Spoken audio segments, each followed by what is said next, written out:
गुरुपद कंद कृपा सिंधु नवरूप हरि महामोहतम कुंज जासु वचन रवि करनीकर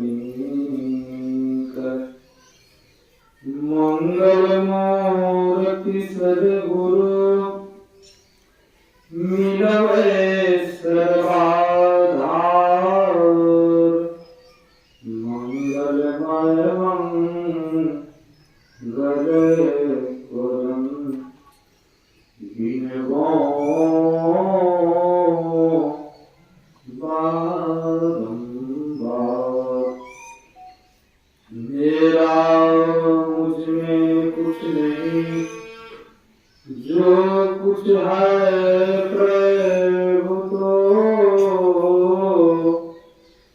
तेरा तुझको सौंपता। क्या गत प्रभु क्या गत प्रभु। श्री सद्गुरु महाराज की जय।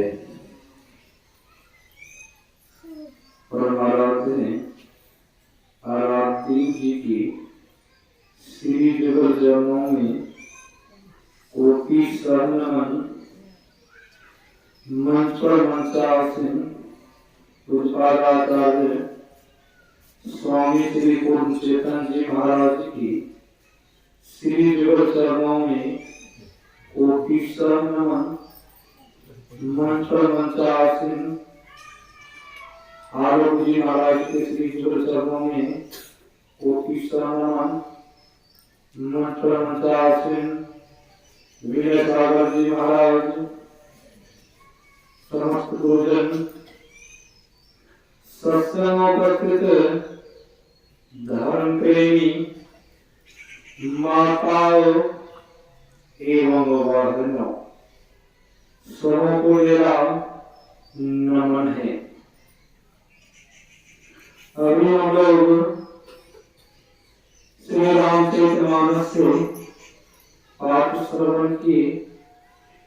पाठ में हम आप सुन रहे थे मनुष्य का क्या विशेषता है, और इसी विशेषता के संबंध में जानने के लिए पक्षियों के राजा गरुड़ जी कागभूषण जी के पास गए।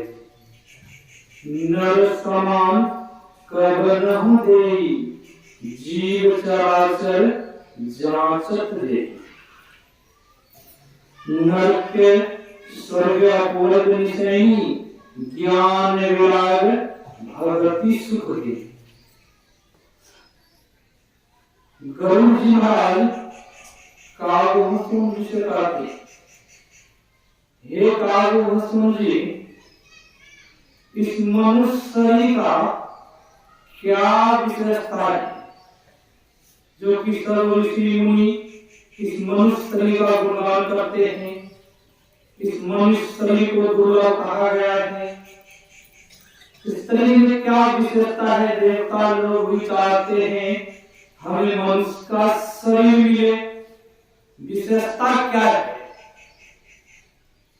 कागभूषण जी कहते हैं, सुनो गरुड़, अकारण समय करने वाले ईश्वर इस जीव को मनुष्य का शरीर देता है।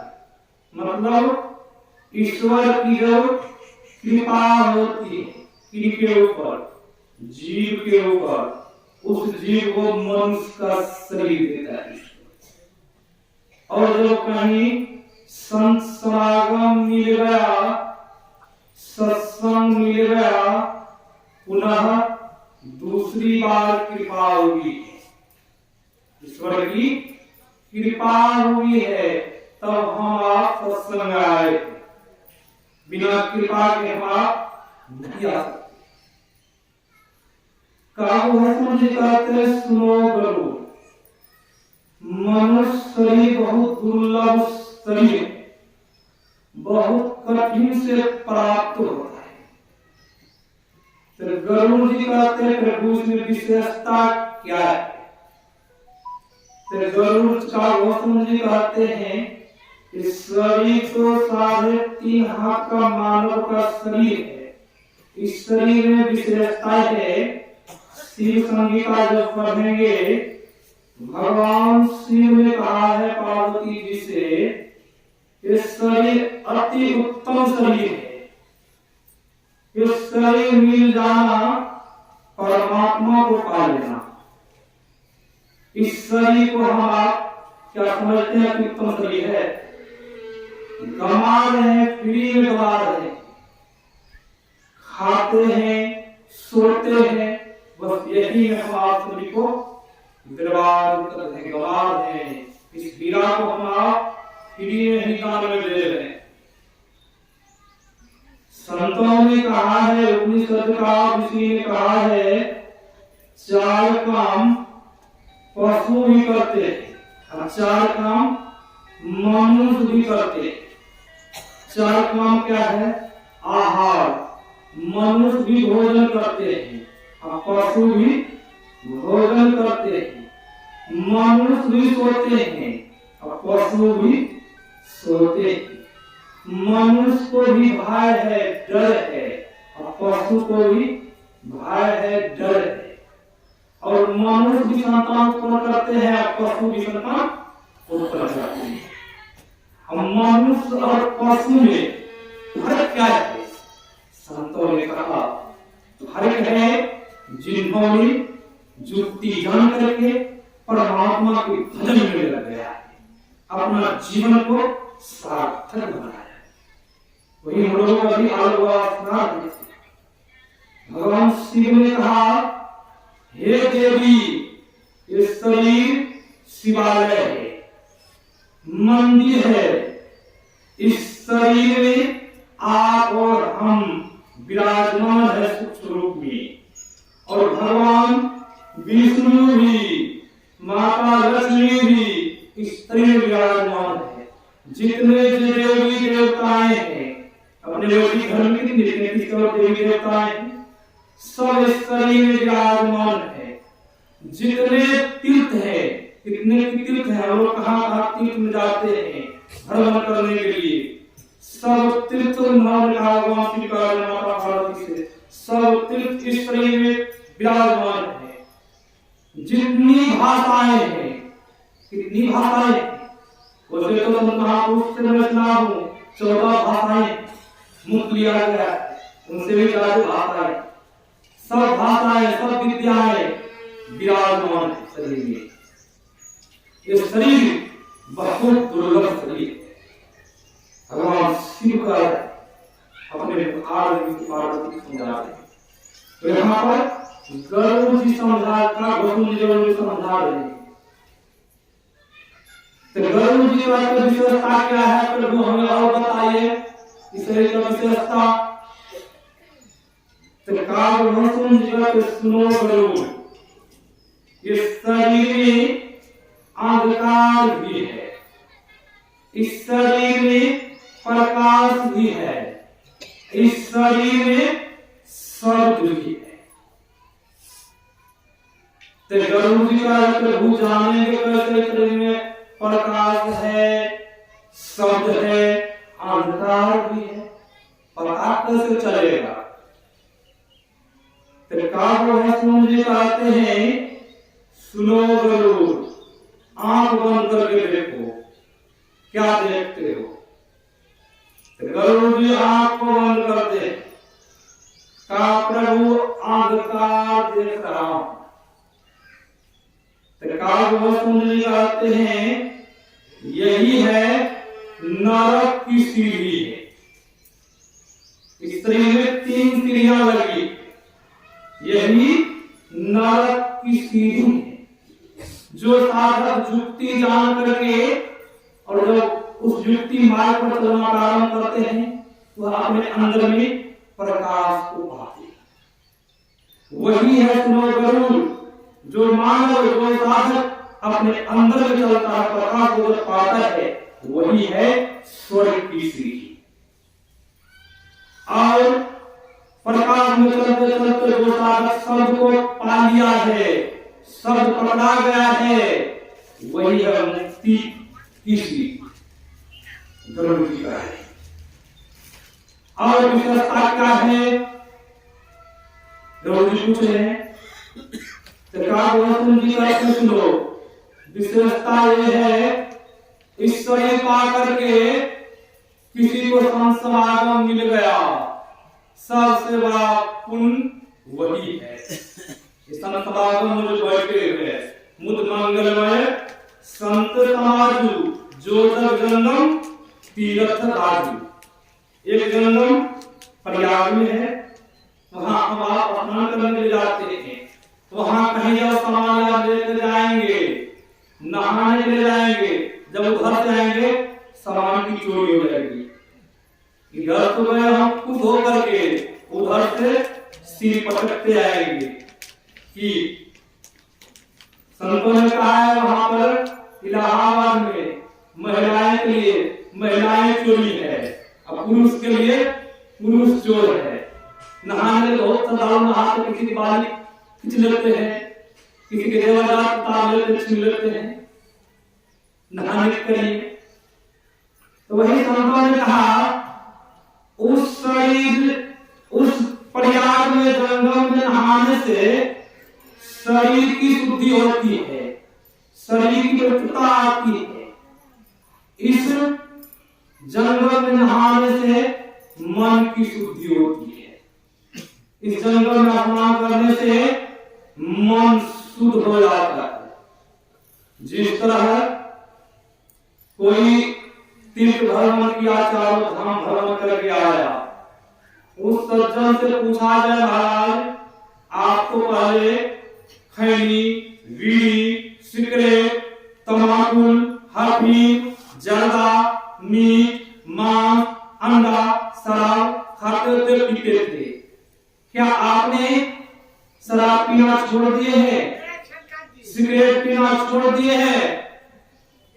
जब वह सज्जन कहेगा कि महाराज चारों धाम को मैं भ्रमण करके आया हूँ, कभी कभी मैं संगत में पड़ के शराब पी ही लेता हूँ,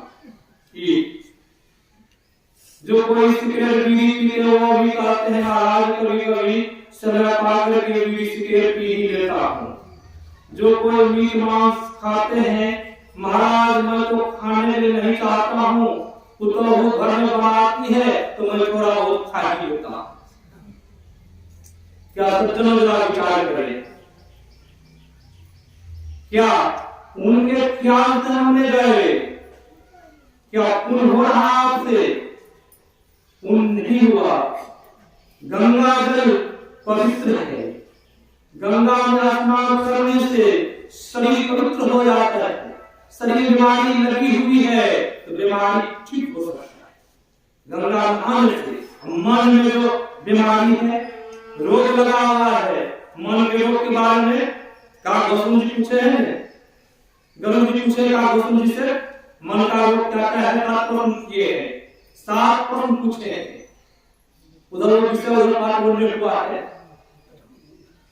तो वही कह रहे हैं सबसे मानव जीवन में दुख कौन सा है? गरुड़ जी का गौतम जी का, तो गरुड़ जी का सुनो का गौतम जी सुनो, गरुड़ सबसे बड़ा दुख है मानवों के जीवन में दलितता प्राप्त करना, दलित हो जाना, सबसे बड़ा दुख वही है। वही हम लोग पाठ सुन रहे थे, पाठ श्रवण किए हैं। भगवान पुरुषोत्तम श्री राम ने गुरु ब्राह्मणों को और पूर्वासियों को बुलाया। पूर्वासियों का अर्थ क्या होता है? पूर्वासियों का अर्थ हुआ हम लोग यहाँ के वासी नहीं है। अभी पंजाब के मुख्यमंत्री चन्नी सिंह है, उनका कारणास्पद पूर्वात्माओं को यहाँ से भगा दिया जाए, जो बिहार यूपी वाले हैं उनको यहाँ से निकाल दिया जाए।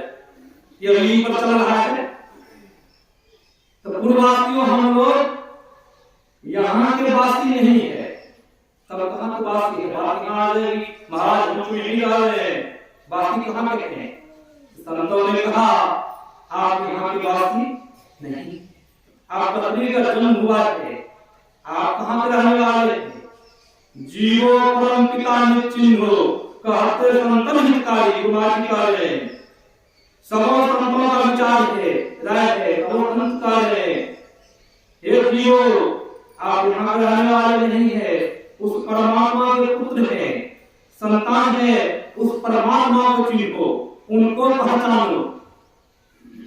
क्या उनको पहचानते हैं? कहेंगे महाराज पहचानते तो हैं, बीच बीच में छठ पूजा आ जाता है, बहुत तरह का पूजा आ जाता है, वो कर ही लेता कि यही करते हैं। तो संत महापुरुष ने कहा है 100 वर्षा भक्ति करे, एक दिन पूजे जान, 100 अपराधी आत्मा परे 84 देवता पीकर भुआ भवानी, यह हमारा 84 चरण कभी साल कर वही श्री राम प्रभु का है। बड़े भाग मानुस्तम पावा, सुर दुर्लभ ग्रंथ ही गावा। 100 ग्रंथ सुनकर वेदों का कहना है, और भगवान श्री राम का है जब आप लोगों को मेरी बात अच्छी लगेगी तो सुनिएगा ध्यानपूर्वक, जब मेरी बात अच्छी नहीं लगेगी लौटा दीजिएगा। मतलब क्या? स्त्री वंश का शरीर को पाने के लिए देवता लोग चाहते हैं हमें वंश का शरीर मिले। हम लोग क्या चाहते हैं? हम लोग चाहते हैं देवता बने। हमारे दादा गुरु कहने की बात की है, नरतन दुर्लभ देव को सब कोई भक्त पुकार, देव दे ही नहीं पावे, ऐसे मूर्ख लोग स्वर्ग की आस लगावे। पुण्य छिन सोई देव स्वर्ग से नरक में आवे, भरवे चारों खान पुण्य कहीं ताही सिधावे। तुलसी मत तर्क है स्वर्ग पर करे प्रकार, नरतन दुर्लभ देव को सब कोई भक्त पुकार। उन्होंने कहा कि नरतन जो है देवताओं को दुर्लभ है। भगवान श्री राम भी कहा जो आपका कुशाल है सबों का एक ही विचार, स्वर्ग को जाते हैं, उन आत्मा वह स्वर्ग जाते हैं, पाप आत्मा दुराचारी जाते हैं, वह नरक में जाते हैं। नरक में दुख होता है। संतों ने कहा है स्वर्ग भी दुखदायी है और नरक तो दुखदायी है। ये है कि स्वर्ग जो है सोने की जंजीर है, नरक जो है लोहे की जंजीर में बंधे हुए हैं। तो वो जब कोई बंधन में बंधे हैं क्या उनको सुख होगा? किसी भी जेल में बंद कर दे, कहने बाद सब सुख सुविधाएं तो है, फिर भी दुख हो रहा है, जेल में तो बंद हूं कि जेल से जब निकाल दिया जाए स्वतंत्र हो जाएंगे। उसी तरह तुलसी साहब बता रहे हैं उन आत्मा जो वहां पर पूंजी खत्म होने पर कहा घर में चारों खान नरक को भ्रमण करना पड़ेगा। क्या नरक किसी को पसंद है?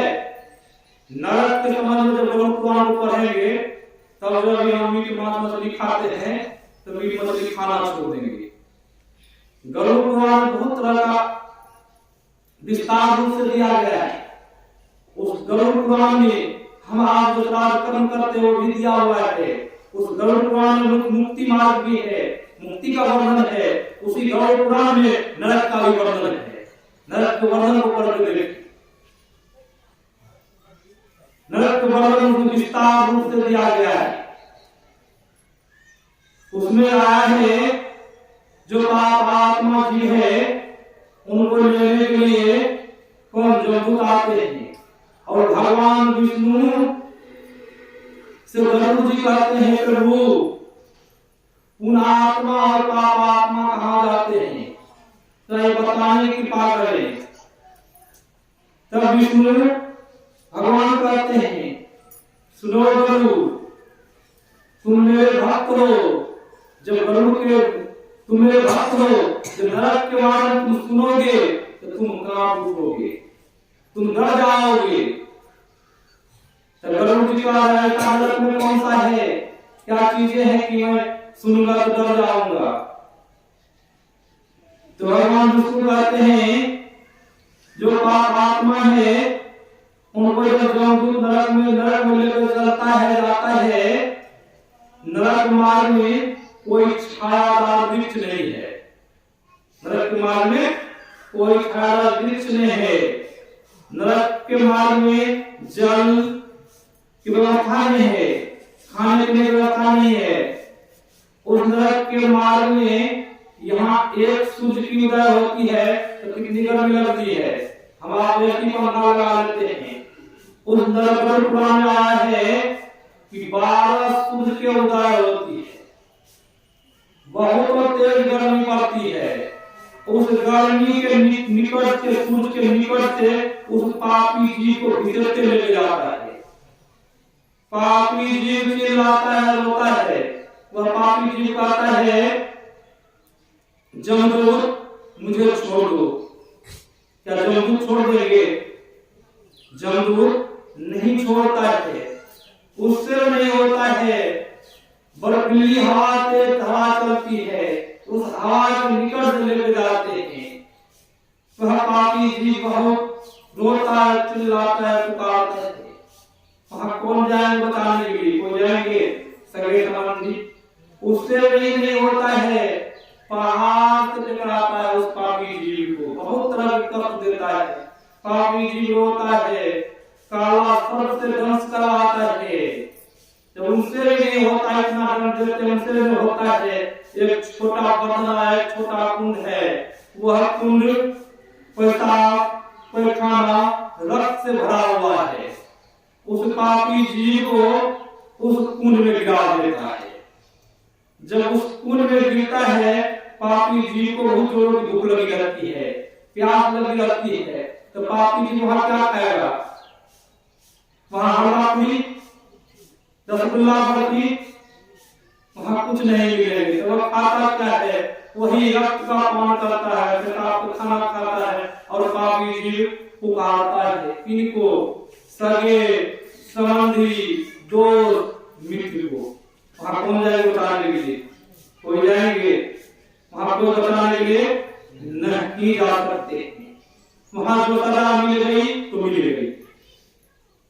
तो यहाँ जो सजा मिलती है, यहाँ सजा मिलती है जैसे कि घुस दे करके, वहां जो सजा मिलती है वहां कोई घुस नहीं चलने वाले हैं। तो वही संत महापुरुष कहते हैं, शरीर बहुत उत्तम शरीर है। ये शरीर क्या है? तो हीरा है। एक गड़रिया भेड़ चराने के लिए जंगल गया। गड़रिया ने देखा जमीन तर में चमकता हुआ पत्थर दबा हुआ है। वह पत्थर बहुत चमक रहा है। गड़रिया उस पत्थर के पास पहुंचता है। वो गड़रिया चाहता किसी तरह एक पत्थर अलग है तो अति सुंदर होगा, देखने में बहुत सुंदर लग रहा है। गड़रिया ने क्या किया? उस पत्थर को अलगाने के लिए पैर से पत्थर को खूब मरोड़ा। जमीन पर, जमीन गला हुआ, पैर से खूब मरोड़ा, वह पत्थर नहीं लगा। गड़रिया ने चमकता हुआ पत्थर को लगाने के लिए अपना हाथ भी लगाया, हाथ से भी नहीं लगा। पत्थर में दबा हुआ था, जमीन में चमक रहा था, तेज रोशनी आ रही थी।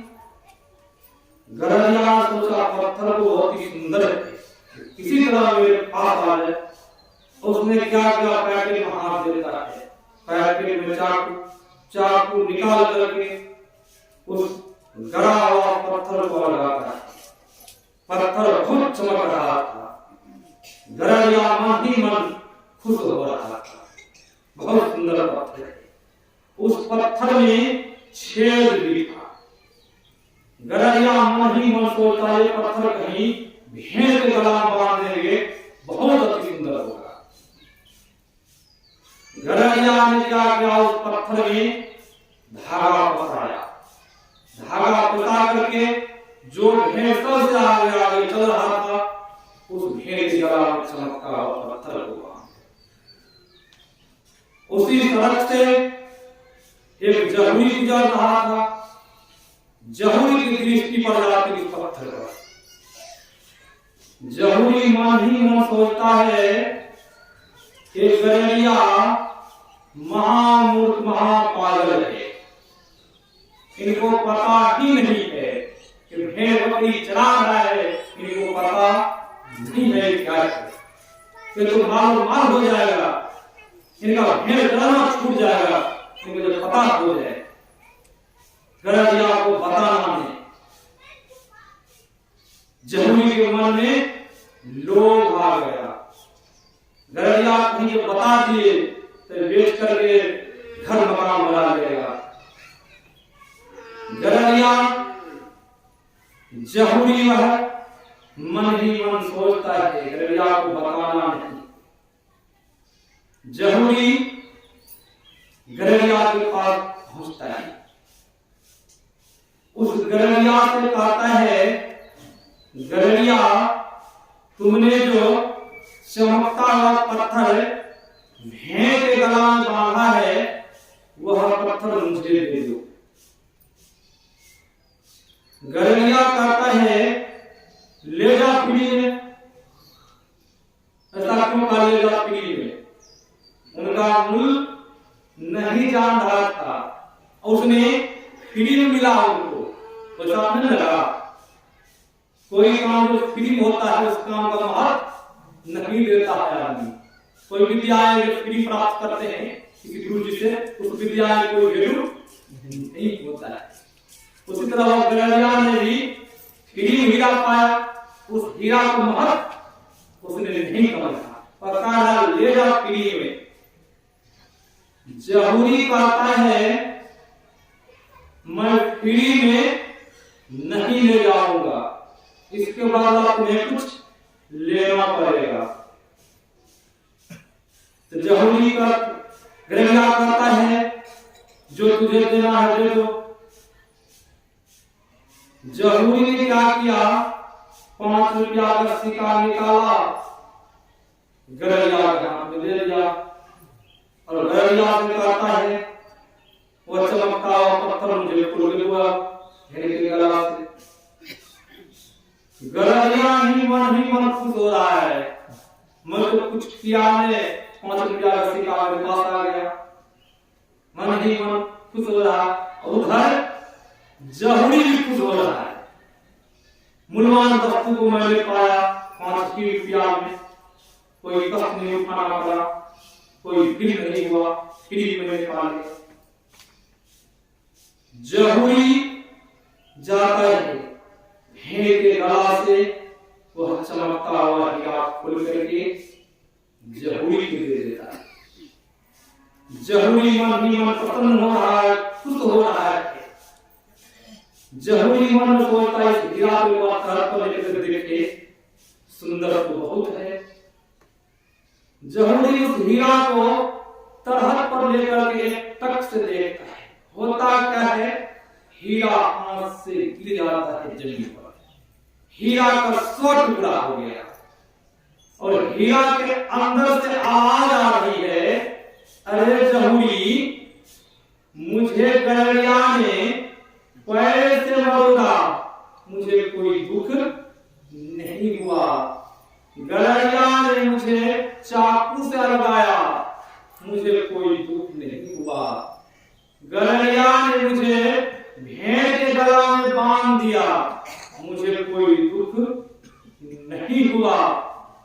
तुमने तो मेरा मूल्य को जानता था, तुम्हें तो सही मूल्य लगाना चाहिए। मेरा मूल्य 5 ही रुपया है। जहुरी को बड़ा कहने का मतलब क्या, इस शरीर क्या है? हीरा है। इस हीरा के बारे में किनको पता है? परमात्मा रूपी जहूरी को पता है शरीर क्या है। हम लोग गररिया बने हुए हैं, कोई पता ही नहीं है शरीर क्या मिला है। इसी शरीर से मुक्ति मिलती है, इसी शरीर में सिद्धि मिलती है, रिद्धि मिलती है। इसी शरीर से आप प्रधानमंत्री बन सकते हैं, इसी शरीर से आप डीएसपी कलेक्टर बन सकते हैं, जो चाहेंगे इसी तरह से बन सकते हैं। क्या पशु तरह से बन सकते हैं? नहीं बन सकते। मूल्यवान शरीर है, इसलिए संतों ने कहा साधनों का धाम है, मोक्ष का द्वार है। इस शरीर को कहते कहते भगवान श्री राम ने कहा दिया कि शरीर नाव है, जिसका नदी में नाव चलती है। उन पर खेलने वाले को नाव चलाने वाले कोई तो होंगे, नावी है, नाव चलाने वाले। इस तरह शरीर नाव को चलाने वाले कौन है? सदगुरु हैं। इनके चरण शरण में जाएंगे, जुक्ति जान करके जब चलेंगे तब आप हम उस परमात्मा को पा लेंगे, तब जीवन हम लोगों का सार्थक होगा। यही आप लोगों की सेवा में सुनाया, हम लोग को जाना है, तो बाबा से सुनेंगे तो विशेष लाभ होगा। श्री सद्गुरु